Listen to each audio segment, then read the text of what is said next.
Hi friends, my name is Shiva from SMT.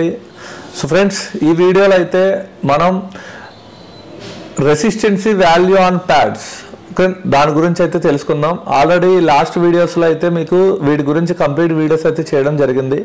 So ఎవరైతే video చూడలేదో ఆ video చూడండి, అప్పుడే ఇది అర్థమవుతుంది. సో ఇక్కడ వచ్చేసి రెసిస్టెన్సీ వాల్యూ ఆన్ ప్యాడ్స్ అంటే ఏంటంటే మెయిన్గా సో నార్మల్గా వచ్చేసి మనం CPU వర్క్ కానీ EMMC వర్క్ కానీ లేదా పవర్ ఐసీ కానీ మనం ఏదైనా రిమూవ్ చేసినప్పుడు లేదంటే డ్రాప్ డౌన్ కేసెస్లో మీకు ఒకవేళ కనుక ఫోన్ కింద పడినప్పుడు ఏదైనా కాంపౌండ్స్ రిమూవ్ అయిపోతే నార్మల్గా మీరు ప్యారలల్ కెపాసిటీ అయితే రీప్లేస్ చేయరు.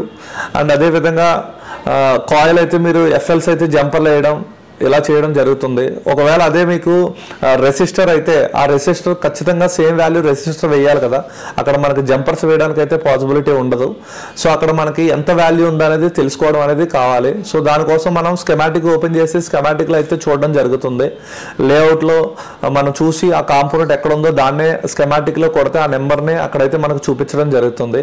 సో దాన్నే వీళ్ళు ఈజీగా ఏం చేశారంటే మనకి రెసిస్టెన్సీ వాల్యూ ఆన్ ప్యాడ్స్లో ఇవ్వడం అయితే జరిగింది. ఇప్పుడు ఇక్కడ కూడా చూడండి బ్రాండ్స్ అయితే ఇవ్వడం జరిగింది. బ్రాండ్స్లో మనం ఏదైనా ఒక మోడల్ సెలెక్ట్ చేసుకున్నాం. ఎగ్జాంపుల్ ఈరోజు నేను పోకో X2 CPU రీబాల్ చేసాం అనుకుందాం. సో మధ్యలో పక్కన ఉన్న కాంపోనెంట్ ఏదైనా జరిగింది, ఓకేనా, రిమూవ్ అయిపోయింది, అప్పుడు ఆ రెసిస్టర్ వాల్యూ ఎంత ఉందో మనకు తెలియదు. దాని యొక్క మనం స్కెమాటిక్ చూడాలి లేదా లేఅవుట్లో చూసి స్కెమాటిక్ త్రూ మనం ఆ నెంబర్ని అయితే కనుక్కోవాలి. అలా కాకుండా వీళ్ళేందంటే డైరెక్ట్గా ఇక్కడ రెసిస్టర్ వాల్యూస్ అయితే క్లియర్గా ఇవ్వడం జరిగింది అనమాట. చూడండి, ఇప్పుడు ఈ CPU మనం రీబాల్ చేసాము.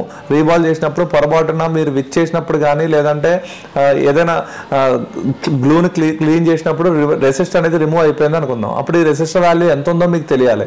లైక్ ఎగ్జాంపుల్ ఇప్పుడు ఇక్కడ 100 ohms రెసిస్టర్ ఉంది. ఇప్పుడు నేను ఇక్కడ 6.4K రెసిస్టర్ ఉంది. ఈ రెండు రెసిస్టర్లు తీసి నేను జంపర్ వేస్తానంటే వర్క్ అవ్వదు, ఈ ఫోన్ కూడా ఆన్ అవ్వదు. అంటే ఈ రెసిస్టర్ వాల్యూ ఎంత ఉందో అనేది తెలుసుకోవాలంటే మనకి ఇక్కడ సింపుల్గా ఏంటంటే ఈ రెసిస్టర్ ప్యాడ్ వాల్యూస్ ఇవ్వడం వల్ల మనకి ఆ రెసిస్టర్ వాల్యూ ఎంత ఉంది. లైక్ ఇప్పుడు ఈ రెసిస్టర్ 0 ohms ఉంది అంటే మీరు ఇక్కడ జంప్ వేసినా వర్క్ అవుతుంది, నో ప్రాబ్లం.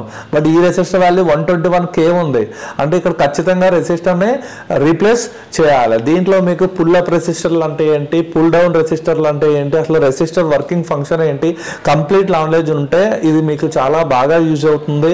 దీనివల్ల ఏంటంటే ప్రాబ్లం అనేది చాలా ఈజీగా షార్ట్ అవుట్ అయిపోద్ది అనమాట. లైక్ ఎగ్జాంపుల్ చాలా మంది ఏమో సఫర్ అవుతారు, మన EMMC EFS చేసినప్పుడు ఏదైనా కాంపోనెంట్ రిమూవ్ అయిపోయింది, దీని వాల్యూ తెలియాలంటే మళ్ళీ స్కెమాటిక్ లేకపోతే అలా వీళ్ళు ఏం చేశారంటే చాలా వరకు అన్ని మోడల్స్కి కూడా వీళ్ళు రెసిస్టెన్స్ వాల్యూస్ అయితే ఇక్కడ ఇవ్వడం జరిగింది. ఇది మనకి ఈజీ అవుతుంది అనమాట, ఒక హెల్పింగ్ హ్యాండ్ అయిపోతుంది అనమాట. సో బట్ మీకు ఏంటంటే అసలు దీంట్లో రెసిస్టర్లో ఎన్ని రకాల రెసిస్టర్లు ఉంటాయి, లైక్ ఫిక్స్డ్ రెసిస్టర్ అంటే ఏంటి, ఫ్యూజిబుల్ రెసిస్టర్ అంటే ఏంటి, వేరియబుల్ రెసిస్టర్స్ అంటే ఏంటి, మీకు థర్మిస్టర్స్ అంటే ఏంటి, పుల్ అప్ రెసిస్టర్లు అంటే ఏంటి, పుల్ డౌన్ రెసిస్టర్లు అంటే ఏంటి, ఇవన్నిటి గురించి మంచి నాలెడ్జ్ ఉన్నప్పుడు మీరు ఇదైతే మీరు క్లియర్గా అర్థమవుతుంది అనమాట. So thank you friends, thank you very much. ఇప్పుడు దీంట్లో వచ్చేసి మనం రెసిస్టర్ ప్యాడ్ వాల్యూ గురించి అయితే మనం తెలుసుకుందాం.